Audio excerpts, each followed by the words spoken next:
wrong. In your dreams right now. Alright, boom. There's one train. Front and back. Boy, you're hilarious, man. trying to grow a beard so I can get grown. Can't get grown. There we go. Bam. That looks good. Okay, now I'm gonna try this young face and book. Alright. And let's see what that does. Yup, it gives me that. And then I need to clear that part out and put this in. You talking about that shit like I got to, man, or I fuck up. Yep. New live. Class. Yep. There we go. Then talking like he's cooking. That's how he cooks. Yep. Gotta get the bay leaves. Get your spices. I add a teaspoon of garlic. Put your onion powder, your Lowry seasoning salt. You get all that together. Your red wine, heart pumping. 1 and 1 is 2. Powerful erection. Eric, powerful erection. You ever think, Eric, would you ever think that your brother would steal some seasoning salt from you? You ain't shit, but go ahead. I stole some seasoning salt from you, brother. That's what you saying? You gonna put my business out there like that?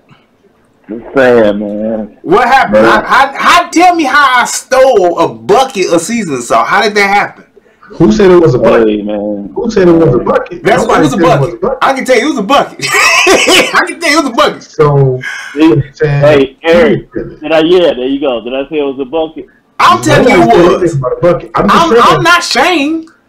So you did it. Look, let me tell you something. Seasoning salt, and more specifically, Lowry seasoning salt is at an all-time premium, man. That's top shelf seasoning there. It's certain your meal has a chance of not turning out correctly or tasting the way that you would like for it to taste, and it could very well be because you did not use Lowry seasoning salt. So what you're saying is you stole a seasoning salt from your I did not. That's my point. I did not steal it.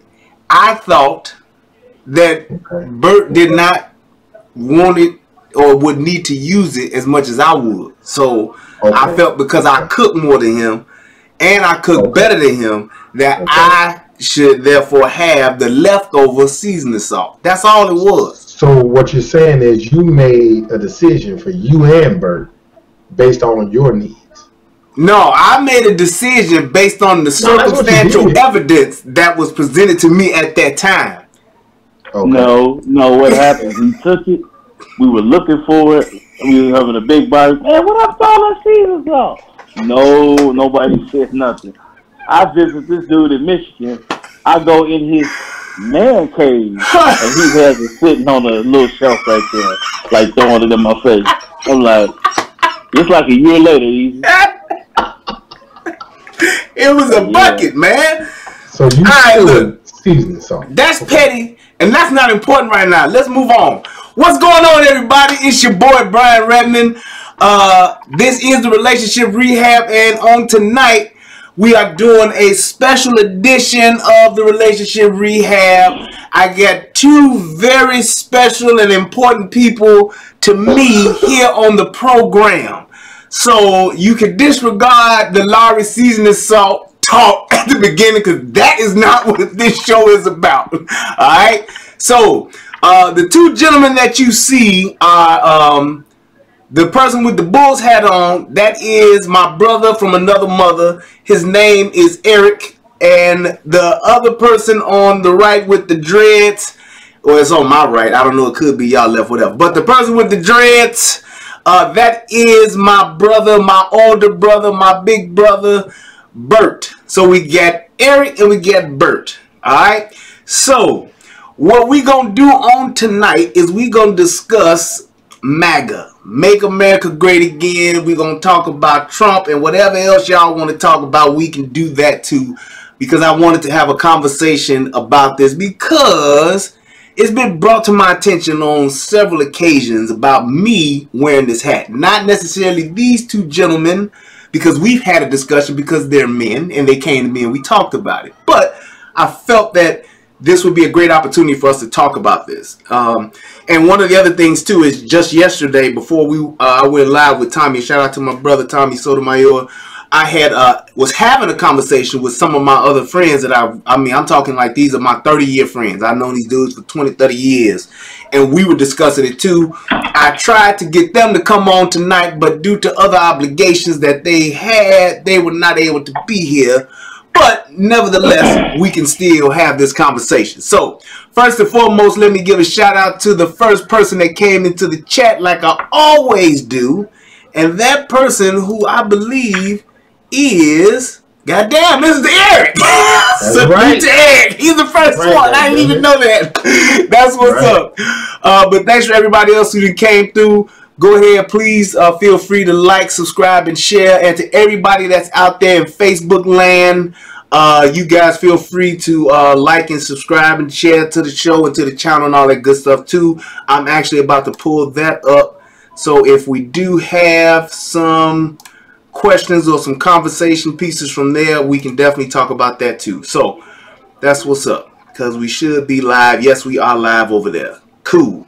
So first and foremost, I want to take the opportunity to let you guys speak and basically give me your ideas or your thoughts on, first of all, what your political affiliation is, if you're Republican, if you're Democrat, and why. You go ahead and go first, Bert. You're about to go first, man. Yeah. I give you my affiliation as far as my political stance goes. I don't want to say I'm a Democrat. I don't want to say I'm a Republican. I vote for the best candidate. And last time, as a citizen of the United States, I did not vote for a president. So that box was left unchecked, unmarked, because I didn't feel neither one of the candidates deserved my vote. My man was Bernie Sanders. That's what I wanted. Bernie was not put there. I felt some people felt certain candidates were entitled. So I thought nobody deserved my vote, so I didn't vote for a president's candidate. Secondly, what the MAGA hat means to me,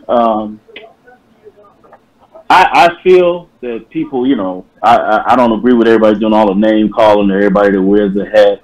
Not just because my brother wears it, but you're entitled to wear what you want to wear, you know, and that's on you. You shouldn't have to call anybody out their name. But my stance on that hat, I think it's just not a slap in the face, but it's to a point where I feel that the great is actually stands for white. So that's my view. When I see that, I think that hat means make America white again. So that's how I look at the MAGA hat. Okay. And, you know, that's just my judgment. That's my judgment. You know, that's cool. Be wrong, but that's just what I feel.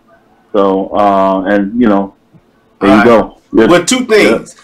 Number one, there's no N in MAGA. It's not Magna. No, I didn't say MAGA. I thought you said Magna. I was waiting on him to say that. Yeah, I thought you said Magna. So that's why I was like, wait, that's not it. No. But I do have a question, though. So you saying that you consider you're not Republican or Democrat. However, if you had to make a political affiliation between the two, what would you say that you have either voted for in the past, not necessarily presently, but the majority of your vote has swung to which party, would you say? To the Democratic Party. Okay. All right. Now, has that party helped me? No. But that's where I've been voting. Okay. Right. Very good. Brother Eric, go ahead, sir. I would have to mirror what Bert said in the beginning, in regards to what my political stance is. I don't really have one. For all of the YouTubers out there, don't give me 50 lashings, but I have never voted at all. I personally don't feel like there's a purpose, so I would say that I go with what makes the most logical sense in terms of how we address those issues with our aldermen and stuff like that. I'm more of that type of person, but in terms of like a president, I've never voted for a president, so to me it doesn't really matter.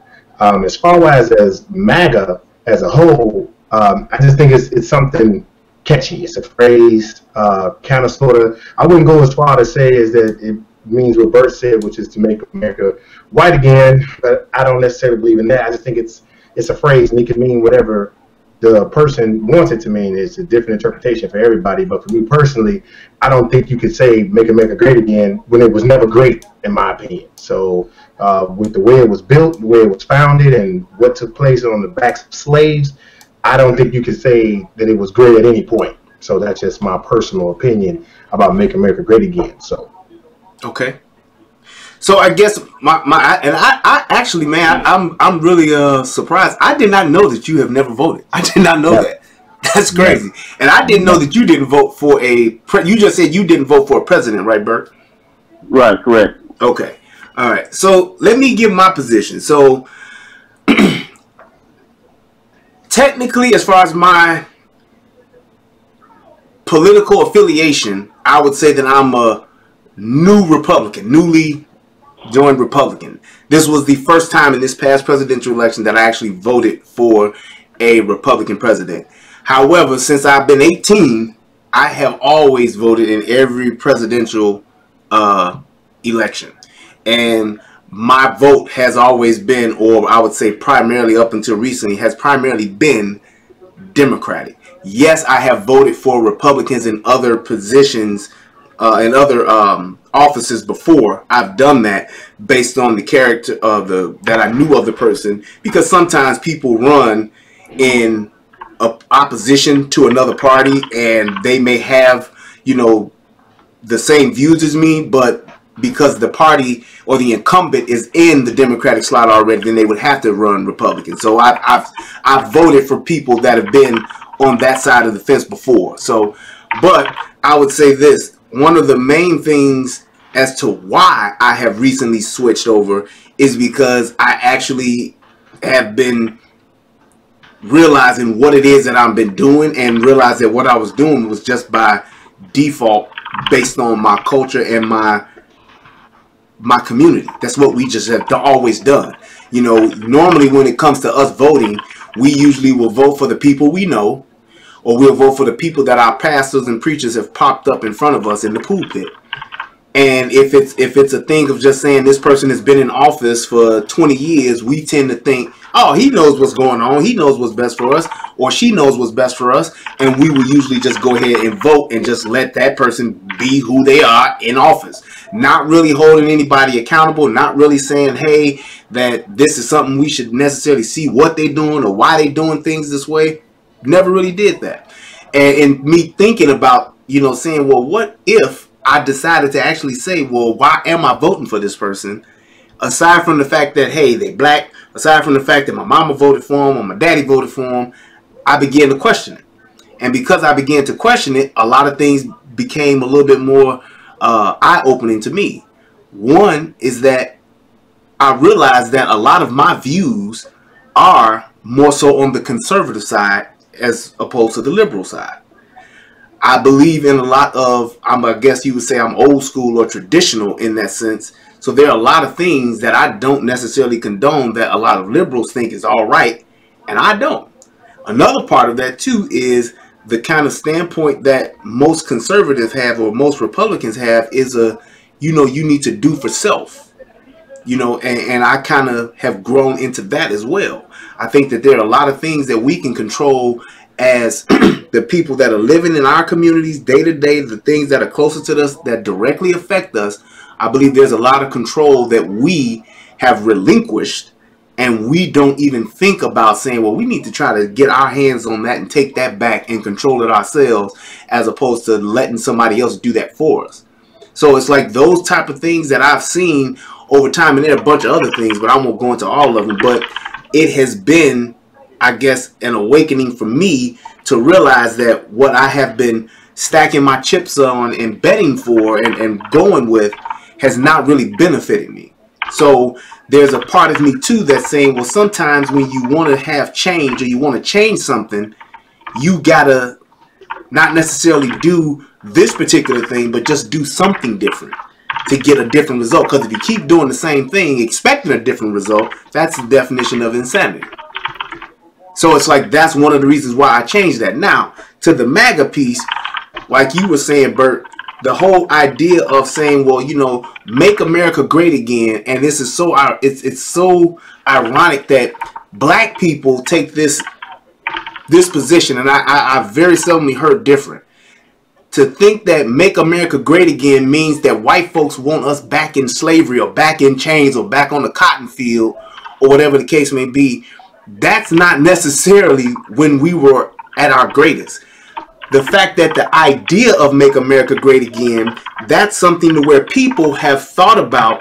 That's what white people think. So we basically are saying we think that white people want us to be slaves, and we think white folks want us to keep doing the way it was when we was picking cotton. That's what they want for us. And that may be true. I won't even dispute that because I don't know what all white people are thinking. But for me, I think that that particular phrase should be just like any other phrase, and people should be able to get their own idea. Because I think that if we don't think for ourselves, and I think that if we don't promote the idea of us thinking for ourselves, I don't think we will ever be able to grow or do something different or be able to achieve those things that we desire because of that.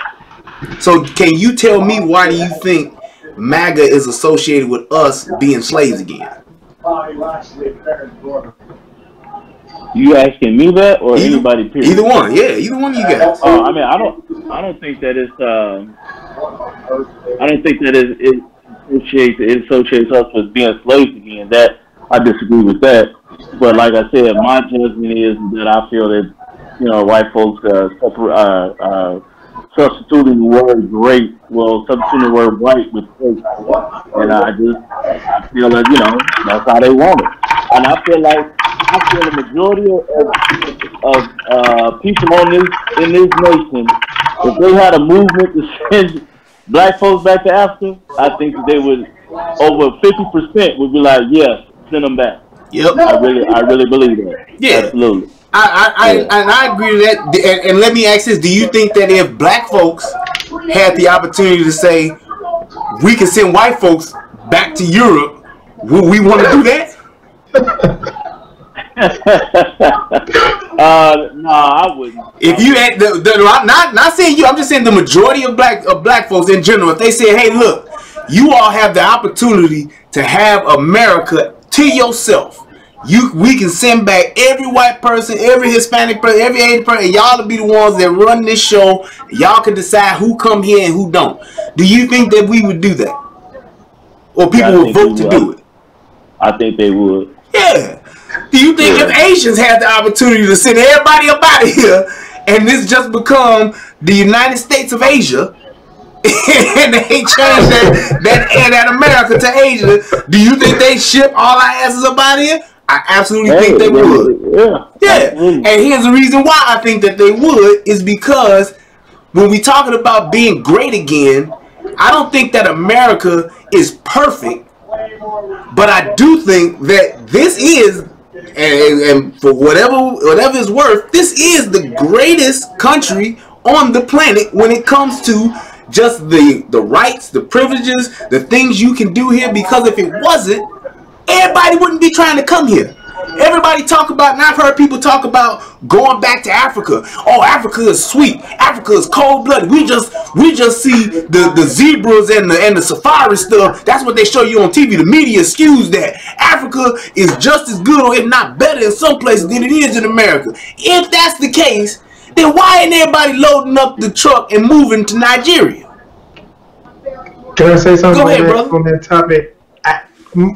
When you say great, what's your interpretation of great? Because I think, for me, that's the deal breaker for me, is different interpretations of great. So when you mean great as in the aspect of you can come here and be whatever it is you want to be and you can flourish as an individual, absolutely 100%. There's a reason why everybody wants to come to America.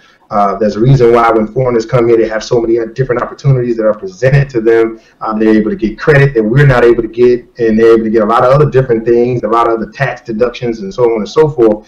When you say great in that aspect, absolutely 100%.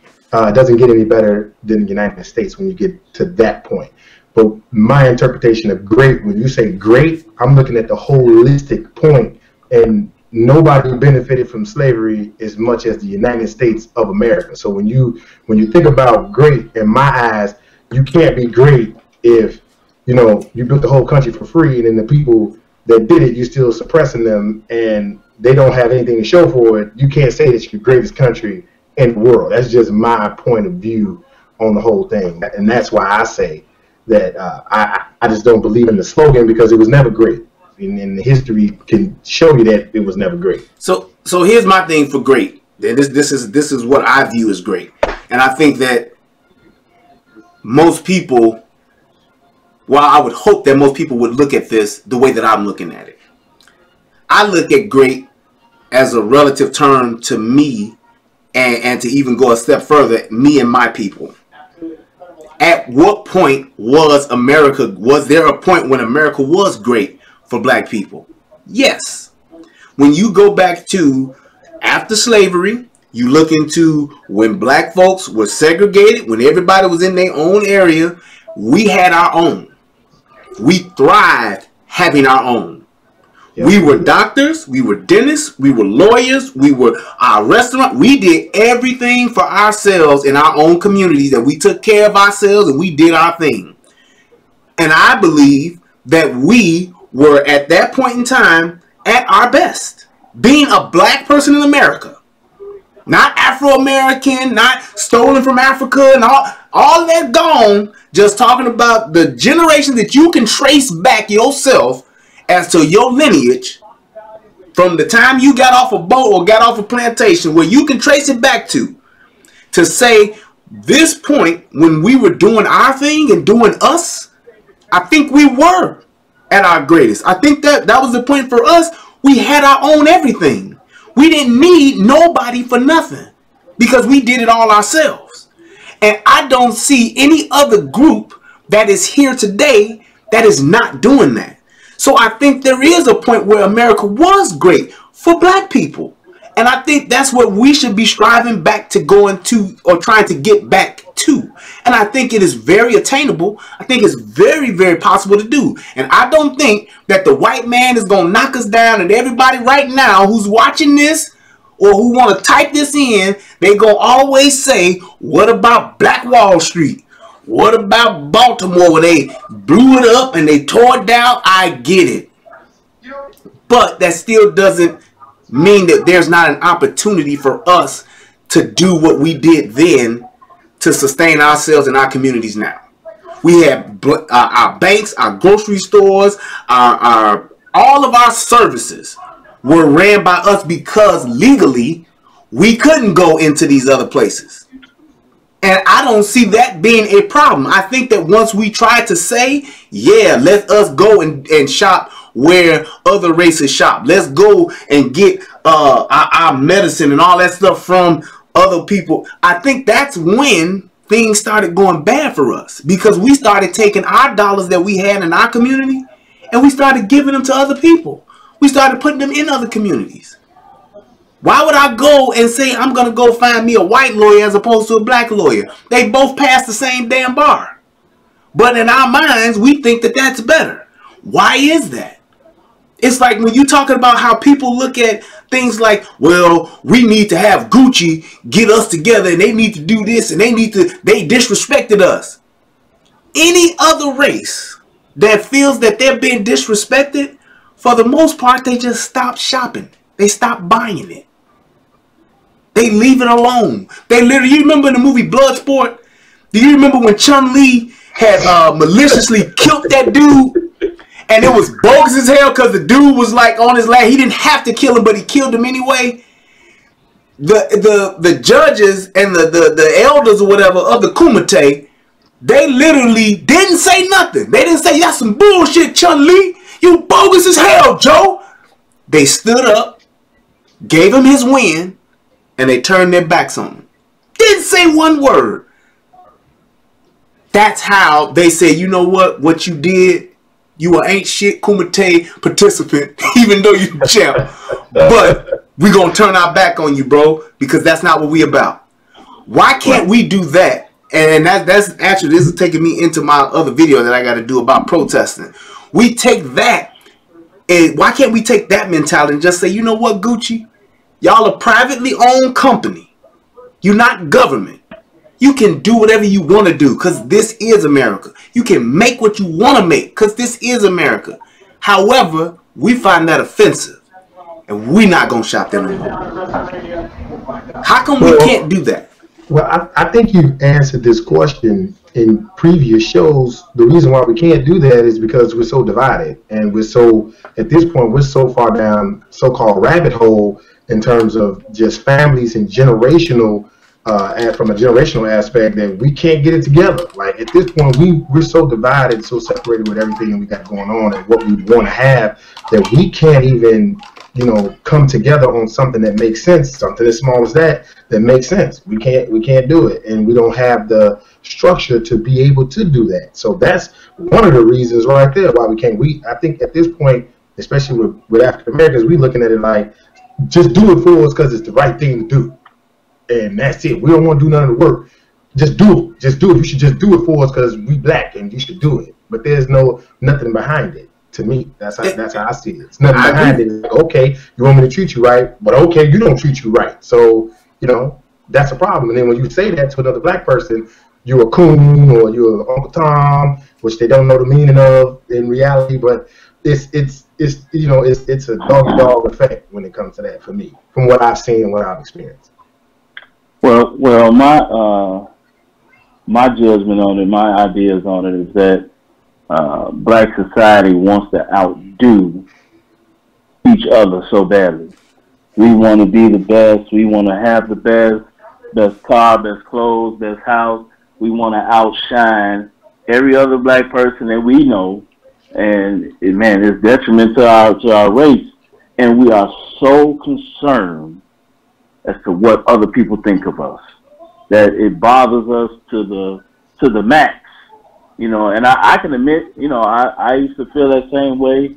I'm kind of like getting it over. Even with driving in my neighborhood, I would be thinking like, oh man, I don't want people to know where I live at, or that I really don't live over here. I'm just over here doing something else. It gets to that point that we want people to think of us as a certain stature in this city, in this country, or whatever. Hey, I'm not like these people. I'm not like these guys over here, you know, and it ain't about that, man. And that's also division, you know what I mean, as far as, you know, how we feel. I'm not like them niggas over there, you know what I'm saying? Now, fuck them niggas over there, that ain't me. You know, instead of trying to help the young brothers over there. You say what? I said like Uncle Ruckus, don't trust them niggas over there. So, that's just my idea on, you know, on that, what we were talking about now. So I guess my thing is this: is like when you're talking about what people, how we look at ourselves, and I mean, and let's take the word nigga for instance. And this is I've actually just recently have just for the first time in my life actually began to have conflict with me using that word. I like nigga, like Paul Mooney saying nigga keeps my teeth white. As a word that I've just gotten accustomed to using and saying. But my thing is this, it's like I actually thought about, is that word really offensive to me from a standpoint of it being a racist term? And I'm saying I've had thousands of people call me a nigga. I've never had, well, one time I had a white person shout it out to me as they was driving by, but whatever, that didn't matter. But I'm just saying I've never had a white person just come up to me and call me a nigga. And I had to think about it and say, well, if I did, would I be offended from a racial standpoint, or would I be offended just from an insult standpoint? And I had to challenge myself with that, and it really became a thing to where I was like, I really believe that I would be, because I know what the word means and why it's used, I would be more so insulted from an insult. I would think that, and I discussed this with Easy the other day, I believe that I'm more offended by a person calling me a bitch or a bitch ass nigga than I am for somebody calling me a nigga. I really am, because I know, you know, what that word means and where it comes from. But it's more of an insult for somebody, for another man to call me a bitch or to say I'm a punk ass bitch than it would be for a white person to say you're a nigger. You know what I'm saying? So it's like, and I guess I've just been able to just navigate through life, and I've been in different circles, and I am a chameleon in that instance, to where I can be in your ghettoest of ghettos, and I can be in a corporate boardroom, and I can navigate. But it's like that thing to where people hear the word nigga, and it's an instant trigger to where we go off into this tangent. Oh, he called you a nigga. He a racist. He did this to you. He did that to you. I get it if you don't like the word and you take offense to it. But then I have to challenge the person that says that and say, well, how do you listen to it in your music every day? How do you turn that word into a term of endearment, or use it as a noun when you're talking about other things, but a person who is white can't say it, and you call that person racist? Wouldn't that say that you're racist in that instance? To say, well, you can't say this strictly because of the color of your skin. Just like there was a time when I couldn't drink out of a water fountain strictly because of the color of my skin. So is that not saying that we are, and my opinion is that I don't believe black people can be racist, because we don't have a system to oppress somebody else or to shut down somebody else based on the color of their skin. But in the instance of that word, would that not be a racist? Well, in the other words of Uncle Ruckus, there's some powerful niggatry going on in here. But, I mean, I think you're talking about two separate types of people. You're talking about, you know, the ghetto people that when they see a white person, or they get cut off, and then they use the word nigga, and it's just like it's a huge deal then. But to some of the more sophisticated of us, that's not always the case. Like, we don't, like, for me and you, and I'm pretty sure Burke's the same way. If a white person was to use that word with me, I'm perfectly fine with that. Don't, like, I'm not gonna engage you in a manner where we need to fight right now. It's, and, you know, it's not like Mortal Kombat, like fight. We gotta do this right now. It's more along the lines of do something. Put your hands on me. I need you to do something physically to me in order for me to engage you in that manner. Like, it's words. At the end of the day, I could have called that person a cracker. Like, hey, all right, I'm a nigga and you're a cracker at the end of the day, and it's just that. But I think it applies differently depending on the upbringing and the hate that you hold in your heart. So, like, if a lot of black people wake up one day, they're like, I want to whoop a white person's ass. To get out of line with me, I'm whoop their ass. So, you know, I think those individuals, those ghetto individuals that don't know how to play the game, because life is all about playing the game. And like you said, I can go into a corporate meeting and hold a meeting and then turn around and go kick it with the niggas and we get it in. But it just depends on the situation. And I think we're numb to the word nigga itself. And I even just, like, at 33 years old, I even thought about it like, maybe we should stop using this word. So I do understand where you're coming from. Well, and I hear you. I hear both you guys. I just think I'm at a place in my life. You know, I've made some changes in my lifestyle and the way that I live, the way that I think, especially with this new gig I got, where I don't let people's words have power over me at all. You know, Brian, the word bitch, you couldn't call me bitch. You know, you bitch ass nigga and all that. Oh no, yeah. I'm ready. But now I'm at a place where you can call me that, and I'm not ready to fight you. I can care less, but I know I can't fuck with you in a certain way because that's how you feel about me. You disrespecting me in that sense, you know. So people having power over me with their words is null and void in my life right now. Nobody can goad me into fighting them by just talking to me. It's not gonna happen. The only way you're gonna get me to do something to you, if you're hurting somebody in my family, or you are literally attacking me. That is the only way I will engage you physically. So I'm just at that place in my life right now, and like somebody said in the chat, you know, you give people power, they get that word nigga power by letting it affect you like that. So I totally disagree with cats knocking out these old white men and these young white boys, they saying nigga. Man, I disagree with it, you know, and a lot of people going to jail for it. Yeah. So, you know, somebody call you nigga, man, let them and laugh at them. Yeah. Let them know it don't hurt you. So, it's like, I guess it really struck a chord with me. I was watching a video the other day about this older white man in this restaurant or whatever, and this young black girl. I don't know if y'all seen it or not. Yeah. But he actually called her a nigga.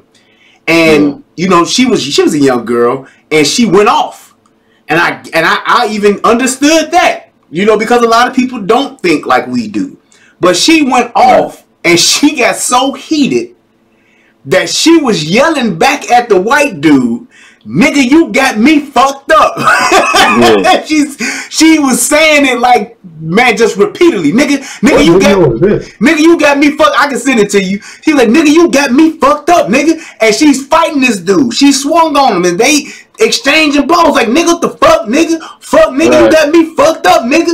And it's like, the fact that he called you a nigga, that sent you over the edge to the point to where you was calling him a nigga.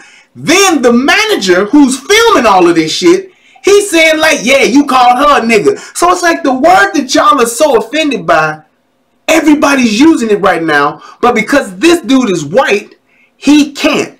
There is no other word in the English language that has ever been restricted to a specific group of people to use. That is the only word like that. And the fact that in 2019, some 60, 70 years after all of the slavery and civil rights movement, after all of that time has gone past, we still are on the fence with that word as to say if we're going to use it or if we're not going to use it. And that's just one of the things when I talk about we the first ones to call somebody racist. We're the first ones to say we want social equality and we want justice and we want to be treated like people. But we don't even treat ourselves like people to the point where we can't even decide on a word as a people. When you talk about other groups, you don't hear Hispanics calling each other spick. Not even in an enduring term.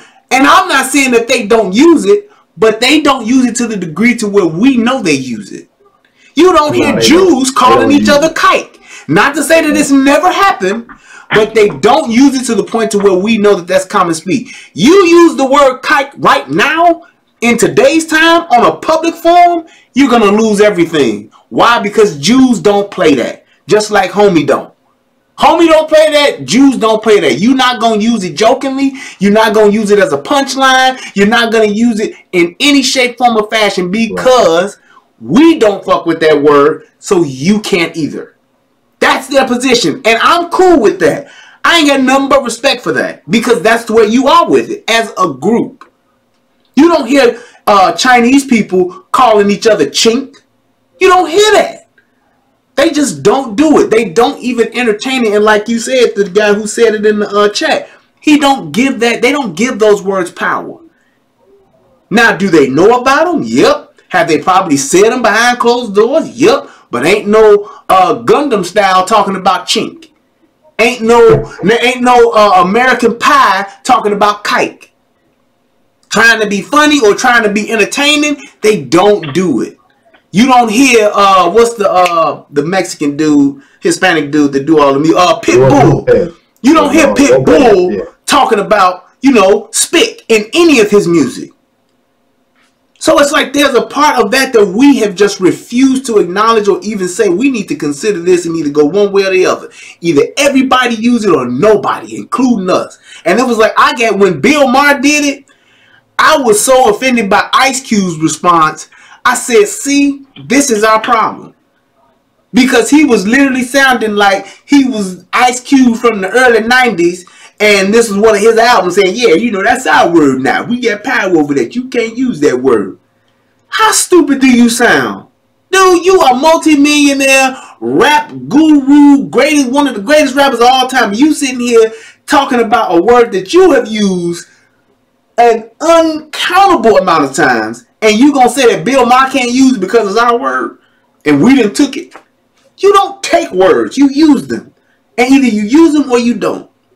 So it's like that to me, and just to transition back to where we were, I believe that we as black folks, I believe that we as people that are in the situation that we in the current state of us in general, I believe that we have so much that we need to be concerned about that a black person who wearing a hat that says America great, make America great again should be the least of our worries.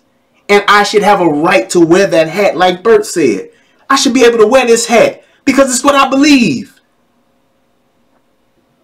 It's what I believe. Just like you got cats that wear whatever it is they want to wear. You got cats that was wearing Gucci. You got cats that was wearing Prada. You got cats that was wearing whatever they want. Why can't I wear this and not be called out my name or be looked at as a different type of person? And my thing is, and the reason why I say that is because you will call me a coon, a sellout, soft shoe, tap dancer, bootlicker. You will call me that. But you walk past the young thug on the corner selling drugs across the street.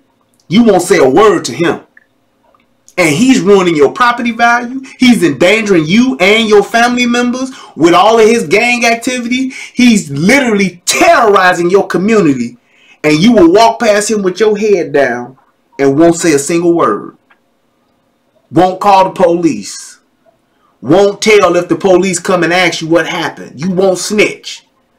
But this person that's on the internet that you don't know, and even if you do know, because of what I wear, you are willing to insult me, threaten my life, say whatever it is I am. I'm gay. I whatever it is, you gonna call me all kinds of names because of a hat that I wear. But you walk past the people that directly impact your life and your community every day. What do y'all think of that? Let me ask you this before we actually answer that. I don't agree with it, like I said, to start the show off, but I'll answer your question, then I'll ask the question that I have. Okay. As far as the neighborhood goes, yeah, I'm snitching. I'm on whatever, how many people watching, I'm snitching, and you can come see me. I'm coming to court. I'm pointing you out in the police car because I'm tired of the kids growing up in our neighborhoods living in fear over you mad at somebody over nonsense. And I'm tired of it. Yes, I will tell on anything that you do when you're hurting somebody. Absolutely. I'm tired of it. Yes, yes. And calling somebody out of their name because they have a different opinion than you is truly asinine. I mean, everybody has an opinion like everybody got an asshole. So that's what I want to do. Is what I believe when I want to wear. I wear it. I mean, so people really need to take a step back and look at themselves before they start calling people coons because of what they're doing. They calling Kanye a coon, Steve Harvey a coon because they chose to talk to Trump and sit down with him and do it. Man, if that's what they want to do, then cool. Let them do that. Hey, that's how they want. I don't get down with Trump, but if Kanye and Steve Harvey want to get down with him, then let him. But I ain't gonna call him no coon because he's doing that. I might not agree with what he's doing, or I wouldn't do it. Right. But he might have his own reasons. So that ain't on me. But stop with the name calling. That's all. That's all I say. Well, very well said. I'm gonna have to agree with what Bert said. I mean, at this point, if you want to, call someone out the names for the hat that they wear, the clothes that they got on, without knowing the reason or without asking that individual why they feel the way that they feel, I'm just going to chalk it up to you lack the mental fortitude needed to operate in a society of intelligent people at the end of the day. Like, you should be able, if I saw a black person with the MAGA hat on and I was that upset by it, I would ask him, hey, why are you wearing that hat? What is your point of view? What makes you want to wear that hat? If you really wanted to know, that's what intelligent people do. They ask questions. They want to know why. I want to know if your reasoning differs from my reasoning or my point of view of what that means to me. So just because you're wearing a MAGA hat doesn't mean you agree with Trump. It doesn't mean you and Trump are out playing golf. That's not what that means. It means that I have an interpretation of this particular slogan, and it means something to me. Like Brian said, he said it means at a time in America, black folks had it, and we were great, and we were segregated, and we spent money with each other. We funded things. That's what his version of that "Make America Great" means again. I mean, he said it earlier. So instead of you bashing him or just coming up with something, why don't you ask that individual, hey, why are you wearing that? As far as walking past stuff in the hood and not saying something, I'm going to go with Bert. I'm not scared of no other man that walk this planet. You can bleed just like I can bleed. If you're doing something you're not supposed to be doing, I'm going to say something. Like Bert said, I'm going to show up to court because you're not going to scare me. I'm not scared of nobody's 16-year-old son, 17, 18, 19. Right. I'm not scared of them. So at the end of the day, you can die just like anybody else can. And if that's where we're going to go, that's what we're going to do. But at the end of the day, something needs to be said. And if I see somebody doing something, I'm pointing out cars, license plates, who was there, what I saw. I'm telling the whole 9 yards. He said cars, I got license plates, license plates. It really don't matter to me. Yes, officer, he was driving a 1994 Dodge Intrepid. It was blue. The license plate is ZZX179. I'm coming to all the court dates, and I'm not afraid. At the end of the day, you bleed like we do. They ain't stop making guns when you got one. So it's just that simple. Yeah. What was your question that you had, Bert? My question was, how does it affect you? How does it make you feel that people are calling you a coon, a sellout, or Uncle Tom because of you wearing that hat?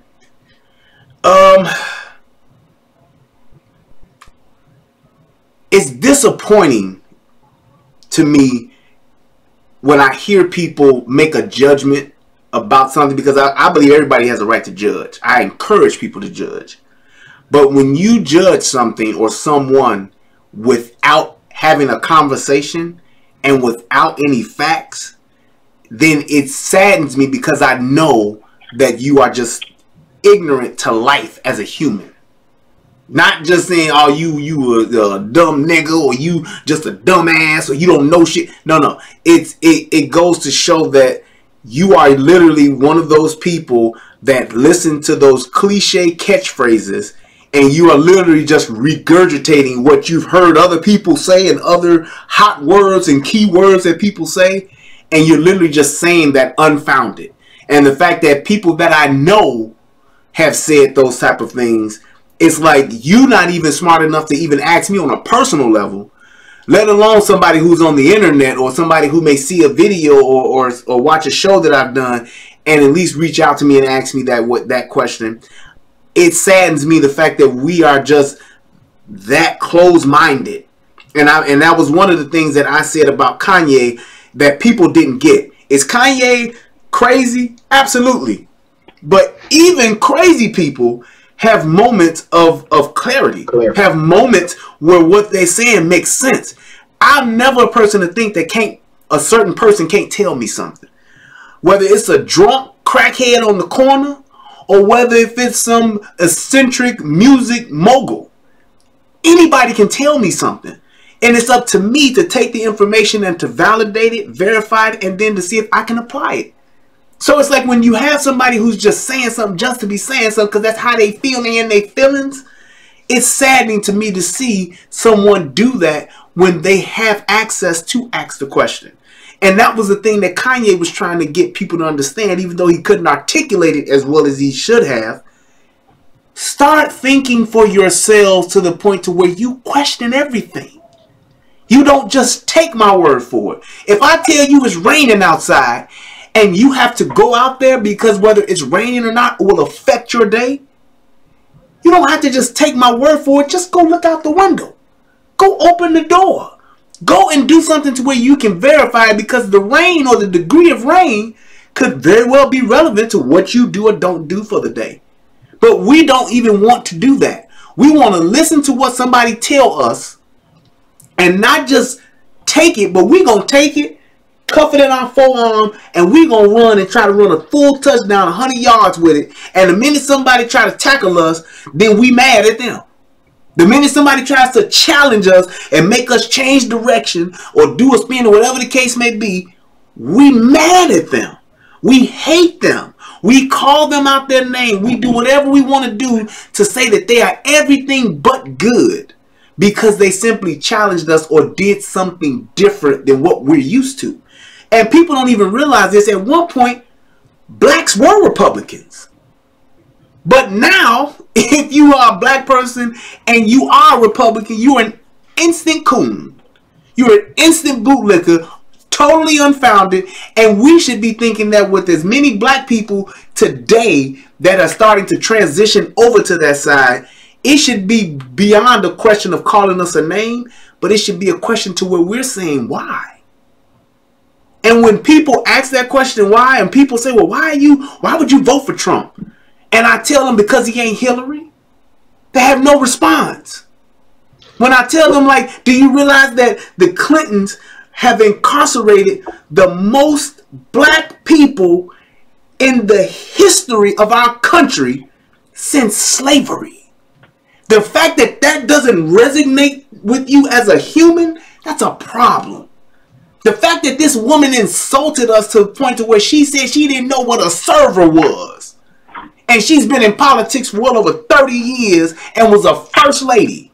She called us super predators. That's what she called. She called us super predators. She said young black men with convictions are super predators and need to be locked up.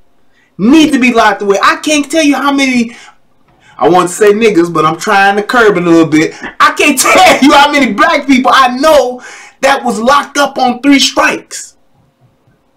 I can't tell you. I can't tell you how many. And people don't even realize what 3 strikes was. It was like, you get caught 3 times, you going to jail ever. And like Bernie Mac said, you know it's a long time when you take the 4 off the motherfucker. You just ever, I'm locked up. Those type of things that people don't, we didn't even realize, but we cheered. I was one of them.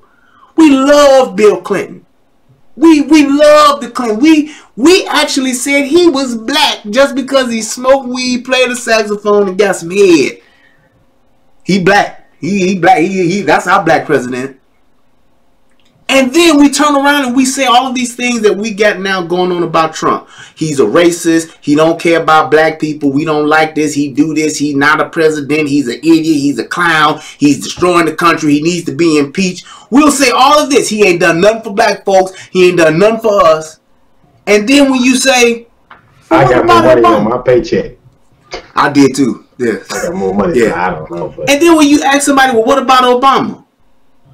First thing that, Obama, he was a great president. I wish we had him back. He was cool.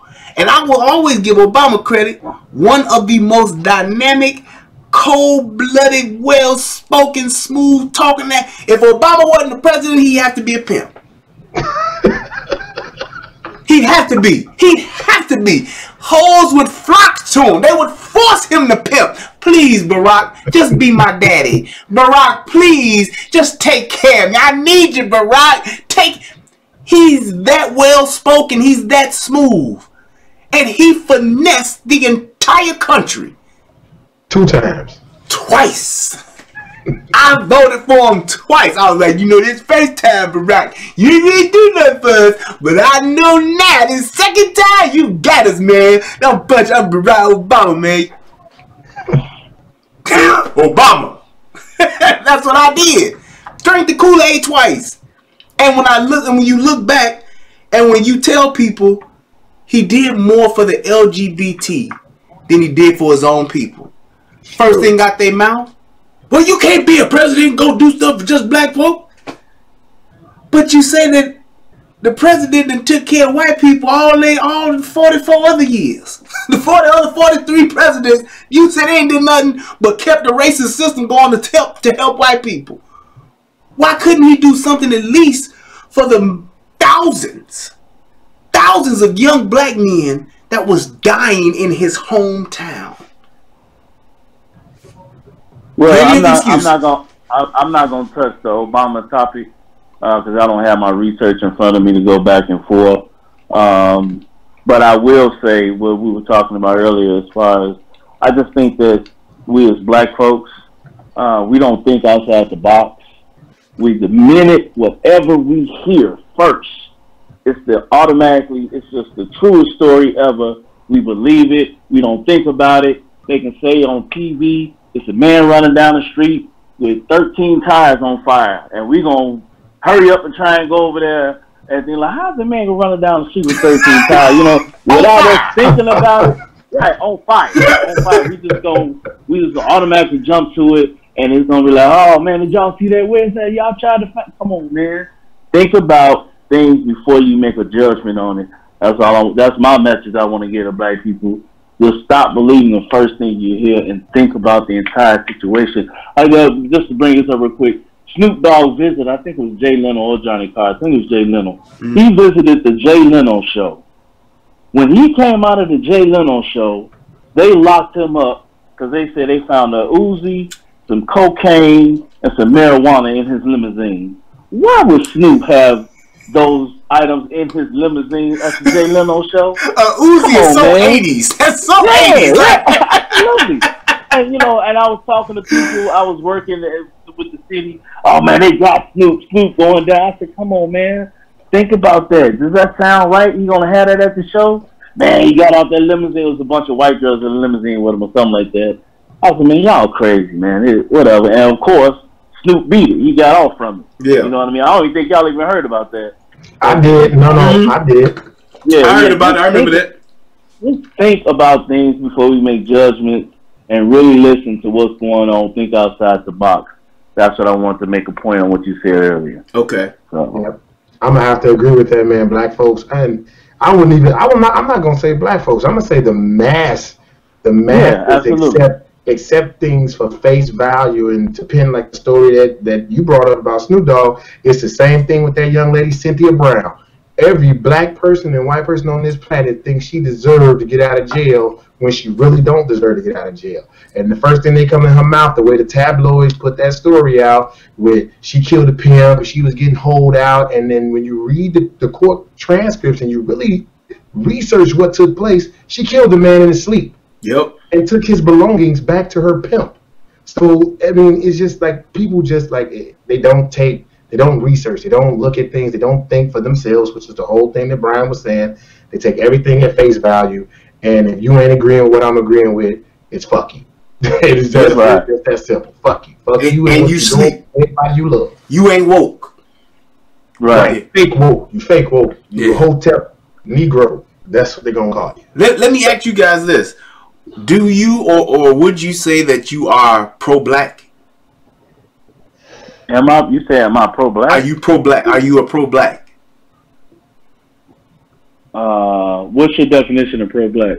So when what it is. When you look at what people today, the pro-blacks that you see that are the Hotep guys, the Hebrew Israelites, all of those people that are really just considered your textbook classic, I'm a pro-black person. Do you consider yourself to be a part of that group or in support of that circle of people? My pro-blackness is for the betterment and enlightenment of black people. I don't get into the Hebrewism, the Israelites, the Asiatics, and the Muslims. I am with somebody that is looking for the empowerment and the enrichment, the enlightenment of people that look just like me. Gotcha. Great answer. I'm going to have to agree with Bert on that, but I'm just going to take a little further. I don't believe in religion, period. I think that's one of the things that's got people all messed up. I believe there's a higher being, but we don't know anything about it until you go to the other side. So other than that, I'm in, like Bert said, I'm pro-black to the point where I want us to do the right thing. Until you get your ticket, you don't know nothing about it. Until you get your ticket, that's the beauty of this whole thing. Until you get your ticket punched, you ain't going to be able to know what it looked like. So, I mean, like Bert was saying, I'm going to have to agree with that. I'm for the betterment of the black people as a whole, knowledge, learning things, and actually being, getting out here in the world and trying to get us back to that point where we support each other and support black businesses, and we're able to teach these kids and get these fathers back in the homes. And I don't think religion is the way we do that. That's just me personally. Well, I guess as far as religion, I would say that I do believe in God. However, I do have a problem with the church. And with that being, when I speak of the church, I speak of the church as a whole.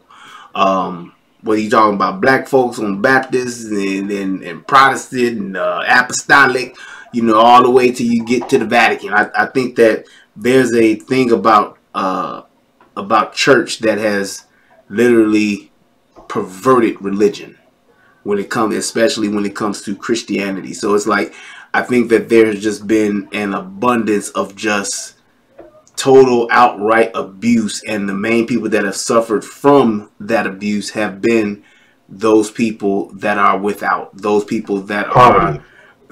Period. People in poverty. Period. Right. Those people that are in poverty, I think that they suffer the most. And it's like, I'm the kind of person where people talk about You know, if you believe in the Bible, you got to believe the Bible and what it says, and say, hey, you know, the Bible is this, and the Bible says you're supposed to take care of the preacher and all that.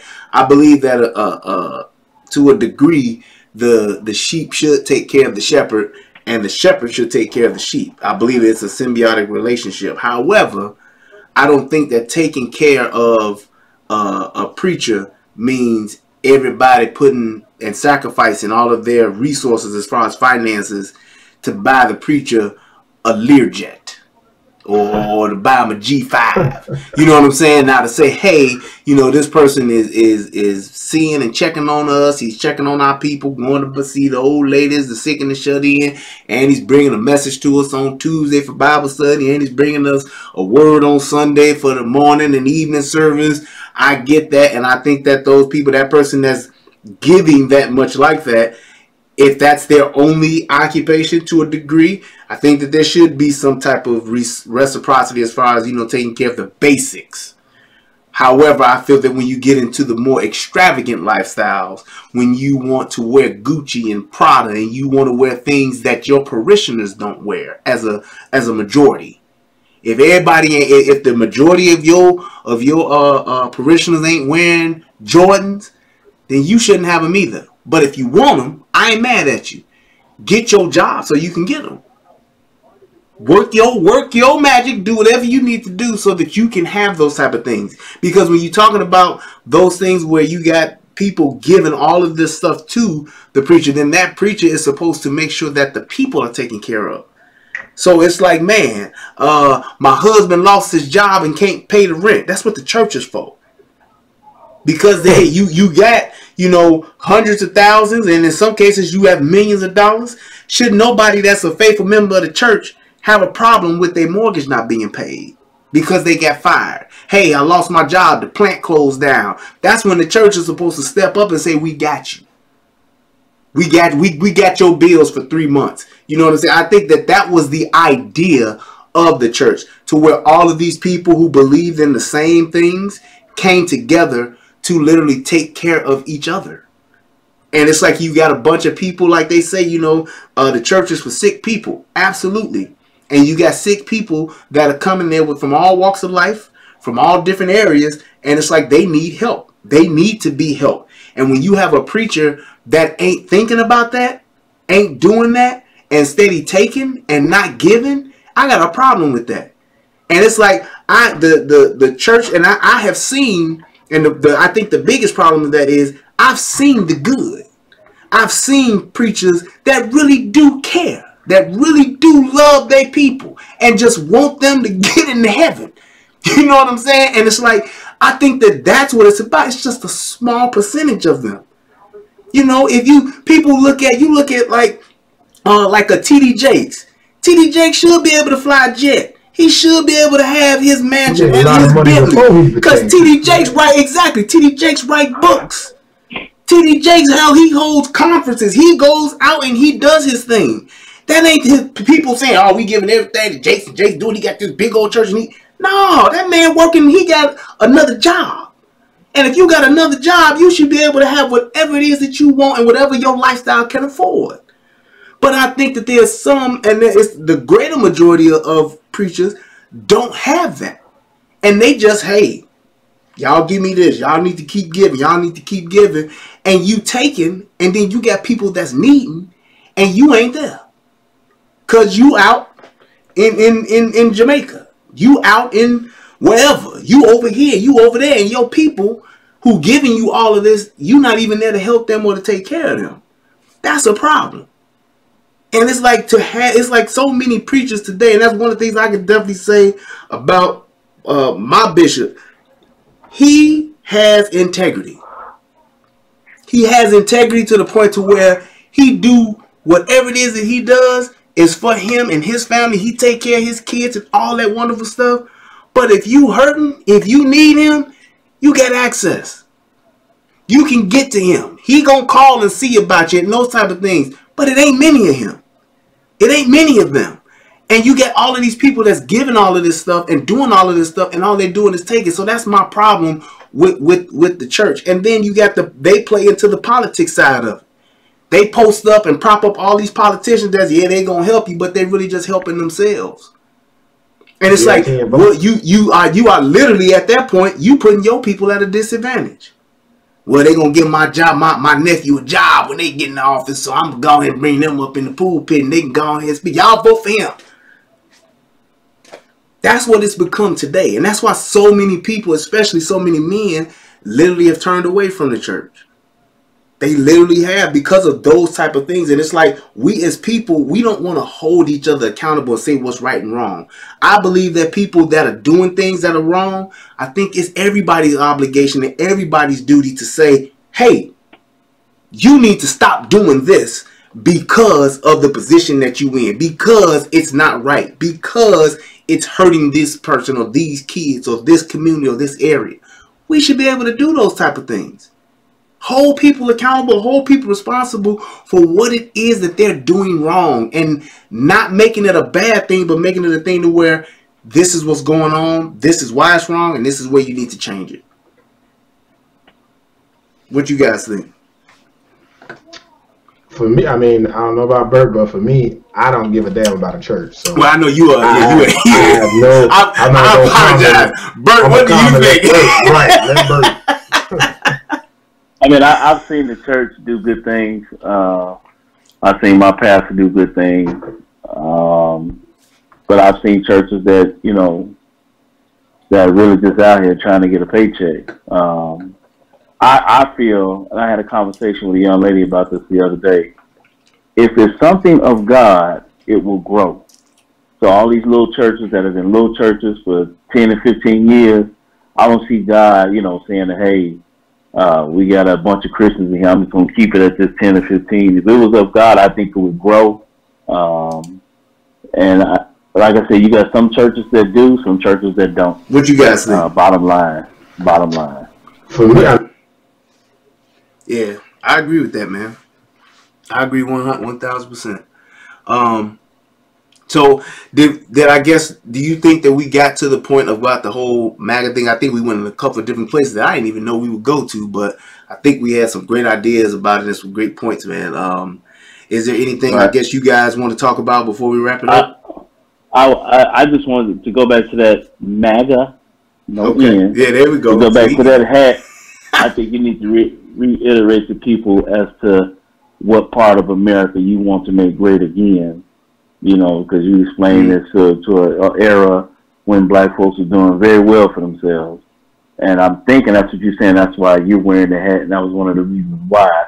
That's what you're referring to as far as making it great again. Okay. So, like, well, I guess I would say this. Like yesterday when I was talking with the fellas before I went live, we were talking about it, and I said, you know, this slogan, these words that are put together in a phrase, it's all relative to what you believe. I said, do y'all remember when Jesse Jackson was running for president back in the 80s? His slogan was keep hope alive. What does that mean to me? What that means to you, what that means to you, and what that means to somebody who's Asian, somebody who's Hispanic, somebody who's Jewish, it's all going to be different. Because what I hope for and what other people hope for, it's all relative. It's subjective to whatever you are, wherever you at in your life. So it's like, I think that we have taken this, we've put too much into this, and we've overcomplicated something very simple. And I think that we have to, when I get back to the whole point of us thinking for ourselves, you think for yourself, and you take what you can apply to your life, and you let all the rest of it go to the side. You let all the rest of it go to the side because it doesn't apply to you. You can't use it. So it's like when I say, hey, this is what make America great again means to me, it shouldn't just mean what it means to me. It shouldn't just end there, because it should mean something different for you. It should mean something different for you, whether it's something you aspire for us to become, or whether it's something that you aspire us to be, to go back to, whatever it is. It's all something that we should be able to think about and take the good from it and say, yeah, this is what it should mean to me. I guarantee you there's some redneck dude in the backwoods of Virginia somewhere who don't have no power, no internet, and is living off the land, he absolutely would like to have us niggers all rounded up and either shipped up out of here or put back on the field to bale this cotton, cut down this sugar cane, and do whatever else. Pick this fruit, cut this grass. But that's not everybody. And the fact that you are white, or the fact that you are Hispanic, and the fact that you are Asian, whatever that is, the fact that you are here in this country, and if you consider yourself an American, and I believe that anybody that is of the same color or consider themselves to be black, you more American than you ever will be African. True. That's just a fact. Because yes, we were slaves, and we can't trace now one of our lineages back to Africa. So why even try? All these people doing all of this, what's the DNA thing? Find out, yeah, I got some Nigerian in me and some Cherokee. No, it don't matter. Because you can't trace it back. You can't say this is where I'm actually from. All you doing is hoping that some geneticist who's running your DNA and then doing God knows what else with it once they done, they just telling you what they find. Based on your genetic makeup, we think that you was from the coast of Ghana, and there's some Scandinavian in you, even though you don't look white. And then there's some, you know, some Asian in you too, and then there's some Egyptian. And we take all that and like, oh, I'm just a mix of all these wonderful things. And what does that now mean to you? It means nothing. So why won't you just say, you know what? It is what it is. And just go back to say, this is where I can get back to. This is where I can trace my lineage back to. We go from here. And just accept it. And that means you are simply an American. Not an Afro-American. Not a once removed African in America. Not a stranger in Moscow. Whatever. You ain't none of that. You should just be, I'm an American. And I'm black. Well, I'm gonna have to disagree with you a little bit on that. Go ahead. You know, we were brought here as slaves, and we were brought here as slaves simply because of the color of our skin. So, because we had another, and we were able to identify easily, so that's why we were made slaves. So to say that we're not from Africa, or we don't have any part of us that comes from Africa, that's not true. I disagree with you on that. And I just feel that, you know, what we're lacking is the culture. We don't know what our culture is. We don't know what, we can't say, well, I'm from Ghana or I'm from Nigeria, blah, blah, blah. But we know our ancestors came from Africa. All right, so if you got somebody that's born here that's Italian, they say I'm American Italian, or from Ireland, or from wherever they are, they identify with where their ancestors come from. We know our ancestors come from Africa. So to say that we just American, I got to disagree with that, because I know my ancestors came from Africa. And to just simply eliminate African out of my lineage or my heritage, I refuse to do that. So this is my point on that. How does Africa impact your lineage? That I don't know. I mean, I can't figure it out, you know. So but just to deny that I have, you know, some African blood in me or some type of African hair, whatever it is, just to deny that and say, no, I'm just an American, I totally disagree. So I firmly believe that your origin or where you come from is important to some degree. Right. However, when you talk about, like you said about the Italians, you know, most Italians can trace their lineage back to Ellis Island, right? And then they can trace Ellis Island back to Italy. So they can at some point find out where their ancestors came from, go back to that old country, and literally stand in the same place that their ancestors stood. Which I believe is important to a degree. I do. I honestly believe that. However, because we don't have that ability, not to say that it's not important, but it's just not going to take us across the waters. It's not going to take us. You can't trace nothing that you have, and we've got the same lineage. We can't trace ourselves pretty much past Mississippi. So state Mississippi should be where we say this is where we're from, because we simply cannot go all the way back. We cannot say I'm from here or I'm from there. And then the other part to that is those that are over there, they don't even look at us the same as they look at themselves. They literally think that they are better than us because they weren't slaves, because they weren't put into this westernized world. They actually look at us differently because of that.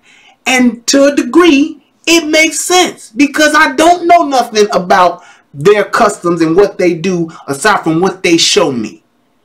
So it's like, what is wrong with saying it started for me in Mississippi, as opposed to somebody else saying it started for me in Italy? It's no problem with saying that at all, but to deny that you're not African, that's where I disagree. You know, physically where you come from, and the other people not associating with you because they're from Africa and we were never slaves, that does not negate where my ancestors came from. I don't care what you say. I don't care what they do, how they feel about us, or I can't go stand here, I can't go stand there. I know my people came over here on them ships from Africa. I know somebody on one of them ships came here to America from Africa. That's just how I feel about it. So you can't deny that I'm not African American. You can't deny that, because I can't go stand in the middle of my hometown where my original ancestors were, or because the people who are over there don't associate with me, or because the only far back I can go is Mississippi. I don't care. I'm still got people, my ancestors, they from over the water, jumping off them ships, getting it in, whatever they had to do. That's where my ancestors from. What do you think, Eric? Me personally, I'm the type of guy that I gotta have logic for everything. So in this particular case, the same people that I don't know any black people that own Ancestry.com or even got anything to do with that. So why would you trust them to tell you anywhere where you came from? I look at the whole picture. I don't have a problem knowing that, but for me personally, given my struggle and where I grew up at and where I came from, me knowing that I came from Africa is enough for me. I don't give a fuck about all the rest of the other shit, because it don't really matter to me. It's not going to affect me in any other way. It's not going to make things easier for me, and it's not going to improve upon my situation or my people's situation to know, yeah, I came from Ghana, a little town, a little shack. My great-great-great-great-great-great-great-granddaddy had a shack and 2 cows. I don't give a shit. It don't mean nothing to me. Like, it's okay. I'm here now. I can focus on the now. So, I mean, to Bert, I understand what he's saying. It's important to know that you are African American and you came from another continent. It's important to know that. But for me, it really doesn't. I mean, you know, I'm looking at the comments. I don't give a shit about a livestock book and all that. Okay, I don't need you to tell me that I was a slave and that I was sold by my own people because I was the lowest of the lowest on the boat and they planked us and we got all the way over here. I don't need. I know that already. I don't need to look at a book to tell me that. I don't gain any satisfaction from that. So I think it's a personal preference. You know, I see people all the time online. I just got my ancestry kit. I'm finna see where I'm from, and I just giggle in my mind like you paying the same people that brought you over here that make money on you again. Like if it was a black person somewhere who was doing this, or someone that we could really trust to do that, then I would say, okay, I can understand why you would want to do it. But at this point, the people that you paying at Ancestry.com, I bet you the person that owns that isn't a black person. And I guarantee you that they don't give 2 shits about you or where you came from. They sitting in the lab shaking up an 8-ball. All right, Bird is part Indian. Like, how can you verify what the fuck they saying? But they got your $60. So to me, I'm down for anything that makes sense, and that just doesn't make sense to me. I really don't give a shit. So that's me personally. Yeah, I see. I just feel that I just don't want you guys to throw away your ancestors like that. Just the idea of your ancestors. Eric, you shouldn't say you don't give a fuck. You really should give a fuck, because we were robbed of our culture. We don't. That's what we need to know where we came from, so we know our culture. We don't have a culture. You know, but I don't need to know that. I don't need to know that to know that though. Like, I'm not saying I don't give a fuck in the terms of where we came from, what we did. I'm saying I care not to know the exact state of where I came from. I don't care. I know I came from Africa. And what's your reason? I know my people sold us as slaves. That's all I need to know. I don't need none of that other stuff benefits me. Knowing what village I came from and what river my people used to drink out of, that don't mean nothing to me. I'm here right now. I'm here in the moment right now. I'm asking you, why not? Why doesn't it mean anything to you? Because it don't. It's information that I can use to help me with what I'm doing right now. That's why. I find it more entertaining to watch other people say they want to spin off and know what benefit would you get from knowing that you was your great ancestors was from a village. What's the purpose other than knowing it? What's the purpose? So you know your culture, so you know your heritage. You know. I still don't know my culture. Listen, I don't have no cows. You know what foods they ate. You know what rites of passage they went through. As far as the men had to go through, you know who was the king or who was the leader of the village. I mean, you get to know those things if you had the opportunity. So if somebody had your name on an envelope and they had legit information as to where you were from, you would say, "Hey man, just rip that up, throw it away. I don't want to see it." That's what you're telling me. Absolutely, I don't care about that. Unless it's some money at the end of that rainbow, I don't really care nothing about that. I'm telling Daddy, yo. That's not gonna help me. I'm just being honest with you. That's not gonna help me. Me knowing that, so you said, hold on, Brian. You said knowing what food they ate and what they did. Man, that don't mean nothing to me because I'm the one. That's like that's the point. I'm gonna go bust out some chitlins and some pig feet because that's what my people remember. And that's 60, 70 years ago. I'm not going. I don't care. No, that's the adaptation. That's the adaptation that we made when we got here. Exactly. Right. Now, if I didn't know any of that stuff, then I would agree with you and say, hey man, you don't know that stuff. I know that Christianity wasn't part of shit that we had going on back then, and that the white man brought it over to us. I know that. I know what I know. I know that I research everything. I know those things. It just doesn't mean. To me, it doesn't benefit me to know what village I came from, what animals we ate. We had chicken and we had some lentils every Tuesday. I don't need to know that. It doesn't influence what I got going on right now. That's just me. I guess my thing would be to know where you come from or to trace your heritage back to Africa. I think it would mean something if we were to adopt that culture. Exactly. But I don't think that's what we want to do. We don't want to do what they do over there. We don't. And the reason why we don't want to do what they do over there is because we weren't taught anything from there. We have not passed down that lineage. Do you realize that we have adopted Kwanzaa, which was something that was made up here by a black person for black people, which I get it. And I get the idea behind it. Malala Karenga, exactly. He made it up for black folks here. Why wouldn't he go back to Africa to adopt what it is they do if it was that important? And I don't think that it was. I think it was, he looked at it like this. In realistic terms, I need something here that I know my people will adopt here for the time that they're in. Because if our Christmas was in July, we ain't gonna celebrate it because we here and Christmas here is in December.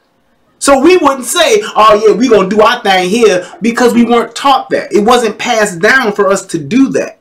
So it's like when you're talking about doing something like that to say that's why this culture is important, then it has to mean something to where we're going to apply it if we're gonna say that it's worth doing or that it does mean something. Because if we don't apply it, it don't mean a thing. When you're talking about saying, hey, this person's going to do this or this person's going to do that, and it's because his great-great-great-great-granddaddy did it, cool. Just like you take Jews and you take them having, what's the thing they do at 13? Bar mitzvahs.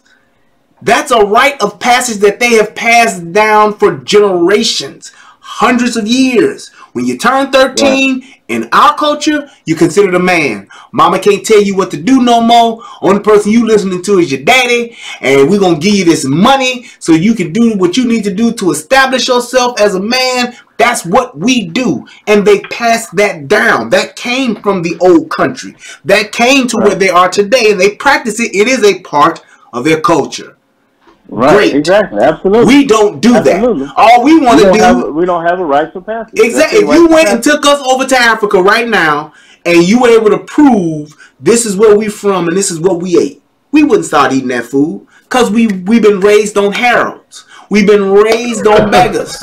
We've been raised on Portillos. That's what we eat. That's true. So I'm not going to go back and start eating something that they cook over there just because that's what that culture was. That's not where I'm from. Now, had my mama taught me that, had my mama fed me that, had her mama fed her that, then yes, it would be a part of our culture. Culture is something that is organic. It changes. It's something that you actually have to work at doing. We don't do that. Lifestyle, yeah. Right. So what we do in our culture here, as fucked up as the black culture is, I believe there is one, it's just really fucked up.